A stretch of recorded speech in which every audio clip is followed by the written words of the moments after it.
কারখানায় ঠিকা শ্রমিক নিয়োগে কোটি কোটি টাকার দুর্নীতির অভিযোগ। এ বিষয়ে দুর্গাপুর ইস্পাত কারখানাকে আরটিআই আবেদন করল দুর্গাপুর ভূমি রক্ষা কমিটি।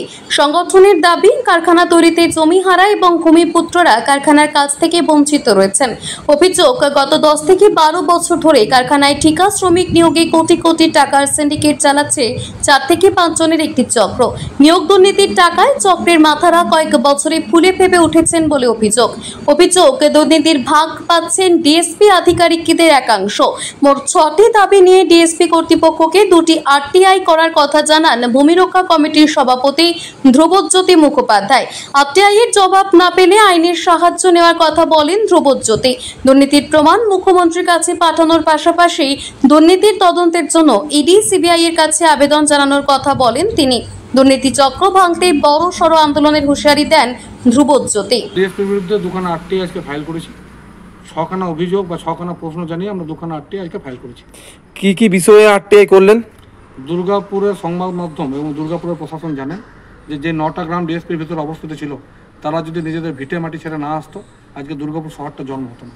আমাদের আরটিআই প্রথম প্রশ্ন এটাই ডিএসপি কর্তৃপক্ষকে, যে যারা ভূমিহারা ভূমিপুত্র, তাদের জন্য ডিএসপি এত বছরে কী করেছেন, তাদের দলিল নিয়ে ডিএসপি কী ভাবছেন।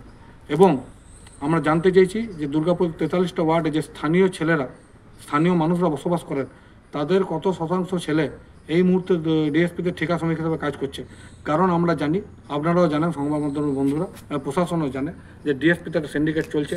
3-4 জন মাথা কোটি কোটি টাকার, কয়েকশো কোটি টাকার, কয়েক হাজার কোটি টাকার খেলা চলছে ডিএসপিতে লাস্ট 12-14 বছর ধরে। সেই চক্রান্তকে, সেই চক্রকে ভাঙতে হবে। তার জন্য ডিএসপির কাছে আমরা লিখিত আজকে আরটিআই করেছি। পদক্ষেপ প্রথমত আমরা আইনের উপর বিশ্বাস রাখি, আইনতভাবে যা যা করার আমরা করব। দ্বিতীয়ত, আমরা অলরেডি প্রচুর ঠিকাদার মজদুরের গেট পাস জমা করেছি এবং তাদের পে স্লিপও জমা রেখেছি, যাদেরকে অবৈধভাবে কাজ থেকে বসিয়ে দেওয়া হয়েছে।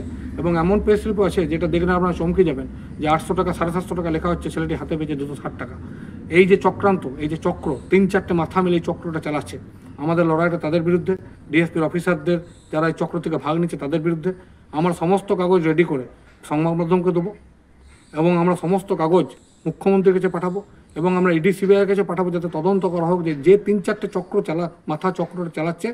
আচমকা 10-12 বছরের মধ্যে তারা কয়েক হাজার কোটি টাকার মালিক কী করে হলো। স্থানীয় ছেলেরা চাকরি পাবে না, স্থানীয় ছেলেরা শ্রমিক খাটবে, স্থানীয় ছেলেরা 300 টাকা হাজিরি পাবে, বাইরে থেকে লোক এসে 800 টাকা নিয়ে যাবে। ডিএসপির যারা নেতা সেজেছেন তারা কোটি কোটি, কয়েকশো হাজার কোটি টাকা কামাবে। এই চক্রকে ভাঙতে হবে। আমাদের লড়াই এটার বিরুদ্ধে। দুর্গাপুর থেকে নিজস্ব প্রতিনিধির রিপোর্ট, টিভি নিউজ 10। সুলভে সঠিক চিকিৎসার একমাত্র প্রতিষ্ঠান বিবেকানন্দ হসপিটাল। 24 ঘন্টা emergency service, blood bank, trauma care. আপনাদের সেবায় আমরা তৎপর। গুণমান ও পরিষেবায় দুর্গাপুর বিধাননগরের ডক্টর জাকির হোসেন এভিনিউর বিবেকানন্দ হসপিটাল শিল্পাঞ্চলের মানুষের মন জয় করেছে।